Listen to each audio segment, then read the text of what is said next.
that's a good lesson for me because my opinion. And yeah. Yeah. Because I'm always trying to relax and trying to like not have stress, but I do have stress. I have two businesses and Everybody has full life, 3 full-time jobs. Yes. But but I love my life and I love my business. I get stressed out from time to time, but like you said, it's not long term, and I always bring it back down. I have known many people, and so have you, and my experience is that hard work has never hurt anyone. Exactly. Fix it. In fact, when you work hard, you keep your body moving. You keep your, you might be in better shape when you work. Depends what kind of work. you Yeah, do. that's true. That's true. So to give our audience just kind of like a background of kind of like where you're from and what you did career, so they can have some context about where your wisdom is coming from. Well, I was born in Hungary, and I escaped from the communists when I was 17 years old. The communists took over, and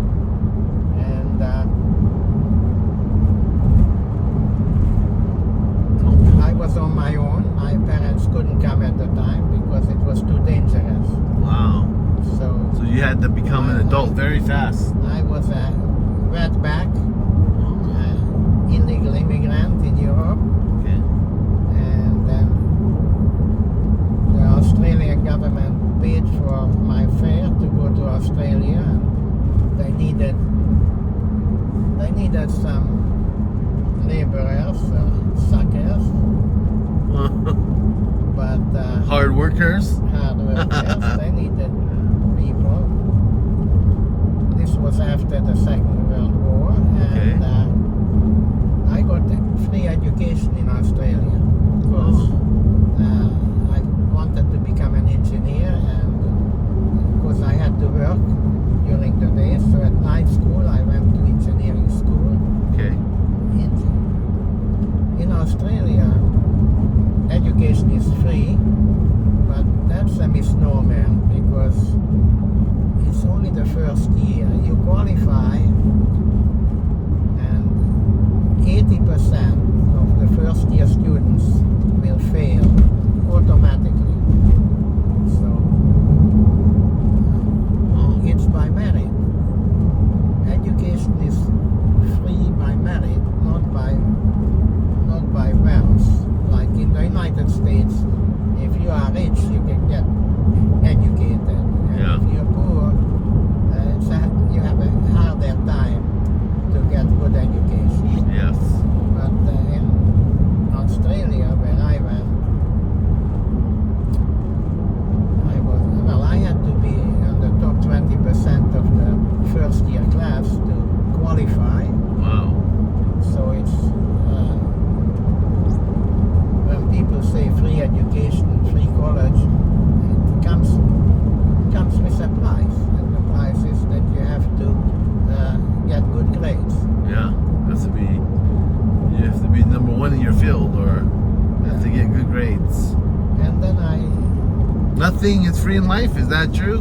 No, free lunch. If you get free, then you're gonna pay for it somehow. Someone's gonna pay for it, or you're gonna pay for it somehow. Yes. Well, I paid for it by excelling Exactly. in my studies. He had to pay for it with working hard and getting good grades. Right? That's So right. and if you want to keep that up, keep that being part of that program up, you gotta have good grades, and that's working hard towards something too. Yeah. And then I immigrated to the United States after graduation as an industrial engineer, and then I had my career here in high-tech electronics in the U.S. High-tech electronics? Very high-tech electronics. Were you like a retailer? No, manufacturing. Oh, manufacturing. So you manufacture high-tech? I was the project engineer for the first electronic calculator. For the first computer projector. Somehow I ended up being the first of anything I started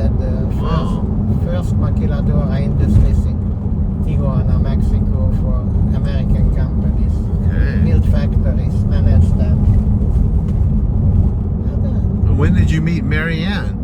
When did she come into the picture? She came into the picture in London when I once took a sabbatical around the world trip. And maybe Mary Ann can describe when you guys first met. Mary Ann, what was Fred like when you first met him? What did he do to woo you? Do you remember? Well, no, we just had a very good time together. Yeah, he was. We had the same sense of humor. I think is very important. Okay. So Fred has a sense of humor. Yeah. You having any jokes? Okay, I'll tell you. Oh, okay. You want that joke? Yeah. After Mary Ann tells us, All right. finish her story, All right. and then we'll hear some jokes. And then after 2 weeks, we decided to get married. What? Yeah. You met each other for 2 weeks, Yeah. Right. Right. and after 2 weeks, Yes. you decided to get married. Right. Wow, I thought that I was fast. Because I tell people my story after a month of being with my wife, I proposed to her. And everybody thinks that's really fast. But you guys broke my record. Yeah. You guys are legends now in my book. You're number one now. All right. Now I'll have that story forever. I'm like, because I tell people, oh yeah, when I tell people I proposed after a month, they look at me like, what? Now I'm gonna tell them that I'm not the only one. My clients who Fred is 91. How long have you been married? 61 years. 61 years. 62 in August. 62 years. And it was after 2 weeks you guys decided. Yeah, that's right. Wow. Okay, guys, look, for all you watching, all those shows, Love is Blind, Married at First Sight, okay, you guys can do it. Look, Fred and Marianne, 2 weeks, after 2 weeks, they decided to get married. So, you guys are on that show, it could happen, okay? I just want to give you guys hope. If you're watching this, it can happen because it happened with Marianne and Fred. So they're living testimonies, and that's amazing. 61. That means that you were 30. I was 30? I was 32. Watch out. I was 32, and we won't tell you how old she Okay, was. you don't have to tell her, but okay, 32. Okay, 32 is a good age. That's kind of like the age that I got married around too, like 29, 30. Okay. Yeah. All right. So, okay, ladies and gentlemen, you guys are watching. I know there's a lot of young people who watch YouTube. If you find the person, it doesn't matter how long you don't have to wait a year. You don't have to wait 6 months. You don't have to wait 10 years. You know what? If you know. And if you find someone that you think is, good for you, then you know what? If you inspired, ask her to marry you. Why not? You never know. You could end up like Fred and Marianne 61 years later, or you can end up like me with my wife 22 years later. So, it's just about commitment, right? Committing to each other. So, guys, don't get scared away by the word commitment, okay? You guys gotta put on your big boy pants on, right? And just find someone, be committed to them, and and make that wife and your kids the number one priority in your life. And you know what? The term. Okay, now you tell me if this is true, because it's true for me. Happy wife, happy life. Do you agree? Absolutely. Okay, so look, from a 61-year-old married man to a 22-year-old man, we're telling you right now, happy wife, happy life. So that's the secret. So you guys, don't be scared. Just go out there and make your wife happy, okay? And then you might make it to 22. You might make it to 61. Who knows? We've made it. Sure did. If we can make it, anybody can make it, right, Fred? Right. So right. Okay, so that's another great lesson in life. There, lesson. That right there is worth watching this whole episode, this long episode. It's right now 30 minutes now. I mean, my longest episode has been like 45 minutes. So, do we want to keep going? or do we want to wrap it up? What do you think? Do we have more wisdom to share? It's up to you. I can tell you a joke. Oh, okay. We got to hear the joke. This is a joke that's very, very... Thank you, Marianne, for your feedback. It's a joke very, very appropriate now that we have a big war in Israel. Oh, okay. So the Israeli Defense Forces are training paratroopers. So tell the paratrooper that you go up in the aeroplane, and they are up in the aeroplane, and the pilot tells him, look, you put on this parachute and you jump out, and you pull the string on the left side, and the parachute should open. And if it doesn't open, then you pull the string on the right side. And then, when you arrive down at the ground, a jeep will be waiting for you.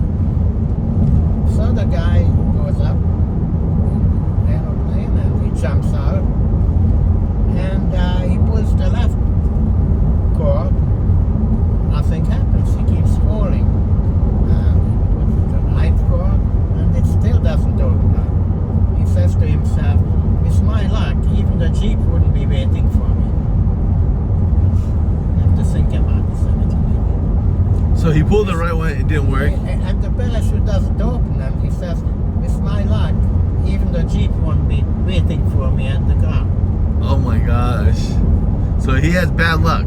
Yeah, bad luck. He had bad luck, and you know, he thought that bad luck was the jeep not being there, right? Ah, gosh. I didn't get that. I didn't get it, I'll tell you another joke. Okay, so Okay. they are I got it. They are up in an aeroplane, okay, and it's a very small plane, and very few people, and the pilot says that our engine has stopped, Yeah. and the plane is going to crash. So we have to jump out. But there are 3 people and only 2 parachutes. Okay. So what do we do? So there is 3 people on the plane. There is Kissinger. There is Henry Kissinger. Henry Kissinger. Okay. There is a hippie. Hippie, like a peace-loving hippie. Yeah, Okay. and there is a priest. And a priest. So Kissinger says, I'm the smartest man in the world. He puts on one of the parachutes and he jumps out. Okay. Okay, I can So see. I can have see to Henry be safe. Kissinger doing that. You know, He did that. he was very in his self-interest. So Yes. the priest says to the hippie, why don't you take the other parachute? I am a priest, my life is almost over, I want you to save yourself. And the hippie says, don't worry, Padre, because the smartest man in the world just put on my backpack and jumped out of the plane. Oh man. Okay, well, you know, sometimes you can't be in a hurry to like. So the moral of the story is, don't be in a hurry to jump out of the plane Exactly. and grab the wrong parachute, aka backpack. You know, sometimes the smartest people can be their downfall, right? Exactly. They're so smart. That's what I feel about AI. You know, AI is so smart, but sometimes they can't even do basic things right. You know, so don't worry, everybody. You know, I know this is a different topic, but don't worry. AI is not going to take over your job, and it can't replace you as a human being, because you know, human beings. No one can replace human beings. You know, we're the creators of the machines. Okay, it's not the other way around, right? That's very true. So don't worry that they're gonna they're gonna be a very bad version of us, at best. At best. At best. So you know, for those who are worried about them taking over, you know, they're not gonna take over. That's only in the movies for now. But you know what? We're always gonna need each other, humans. You know, like for example, like would you guys take a self-driving car to LA?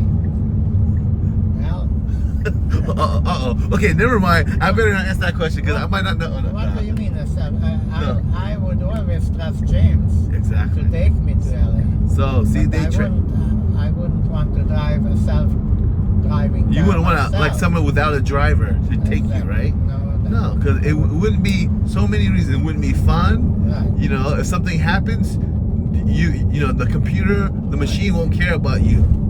It will be happy to crash without any remorse. Yeah. No, Right? They have no feelings whatsoever about your life. That's right. You know, because they're only programmed to do, and if there's an error in the programming, Yeah. then that's it.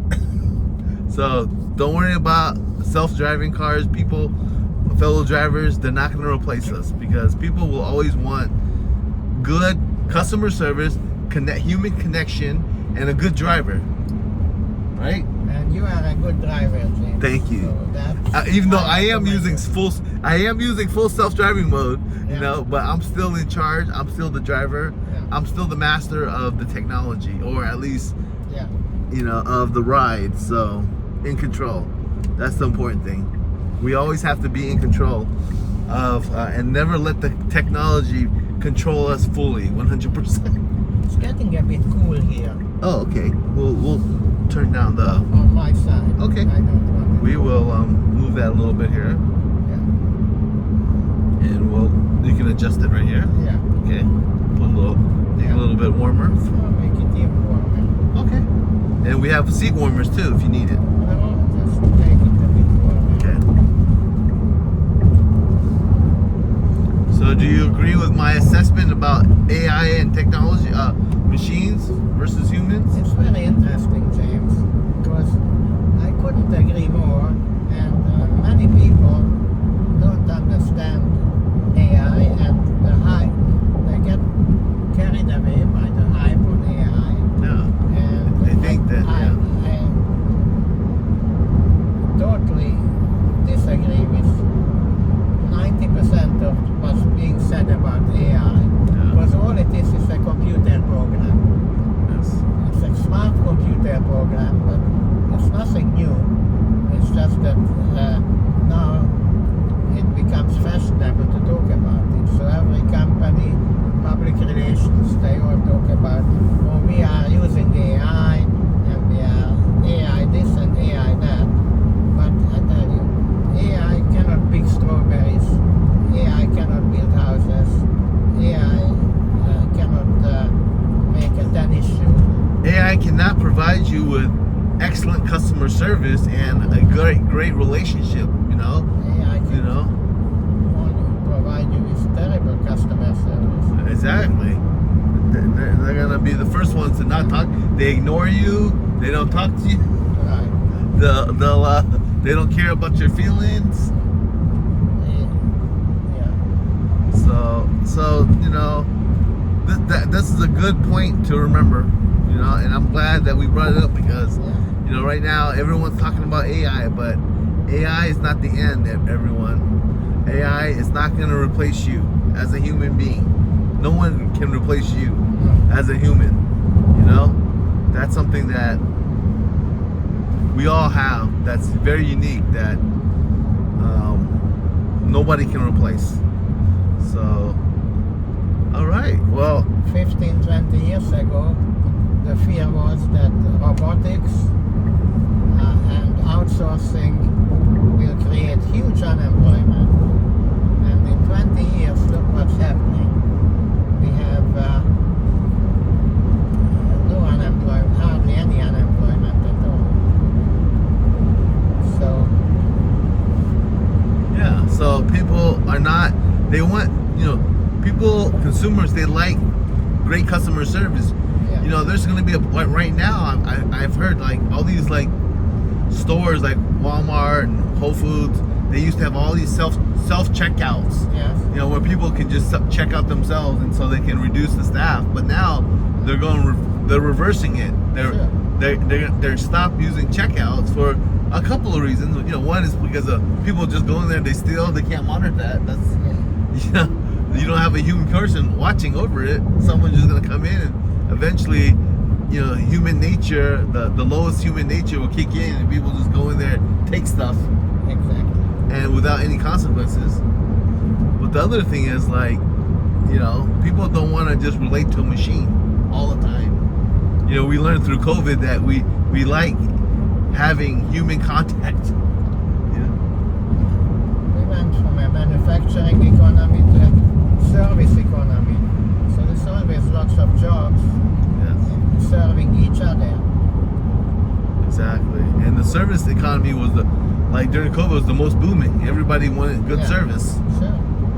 Yeah.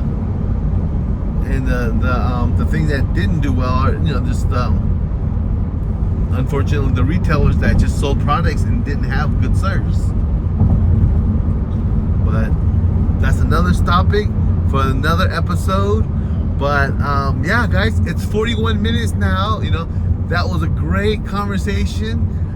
Thank you so much, Fred and Marianne, for your interview and for your wisdom and your sharing with us the secrets to longevity and your long life. And I'm really impressed with the whole. For me, after 2 weeks, getting married, wanting to get married, that's the most impressive thing I've heard. I'll never forget that. Okay. Because you know why? You guys beat my record. Because I always pride myself of after 1 month proposing to my wife, and everybody thought that I was crazy for doing it so fast. But now I know I'm not the craziest. So you guys are even more crazy than me, and you lasted 61 years. So maybe don't call it crazy, call it fast. Call it fast, okay. Call it love at first sight. Exactly. There you go. So that's a real thing, guys. So don't have hope. Even if you just met, don't worry about it. Okay. If you are committed to that person and you want to, make sure that you're committed to the person, and you want to make that person happy for the rest of your life, then go for it. Why not? So, is there anything, Fred or Marianne, that you guys want to share? Last minute before we end the show, is there any other words of wisdom that you can share with our fans? A lot of these people are younger. A lot of our YouTube are younger people, younger crowd. So what kind of wisdom can we share on them? Last wisdom that we can share with them that could help them in their lives? Just stay with James as your personal driver. Okay, you know what? There you go, guys. Stay with your personal Tesla driver, James, okay? If you want to live a long life. That's it. Okay, call me up. My information's in the bio. You need a ride, you're in San Diego, call me, text me, and you can have your own personal Tesla driver too. Okay? So I think that's a great way to end the show. What do you think, Marianne? Is good? I agree. It's good? Okay, Marianne agrees. So that's it. It must be true. So, okay guys, so that's it for this episode of Ride or Die with your personal Tesla driver. And remember, I'm with you to the very end of this ride at least. Don't say the very end. I don't want. Okay. Well, we're gonna ignore that part. Okay. We're gonna be with you throughout the ride. Exactly. Throughout the ride. All your life. Okay, so that's it for now, guys. Be sure, if you haven't liked and subscribed, make sure you subscribe to this episode and also share it with your friends and family. Let them know your personal Tesla driver show is here for you. So that's it. Have a great day, and we'll see you guys next time. Peace out. You guys want to say bye? You guys want to say bye? Bye-bye. All right, see you.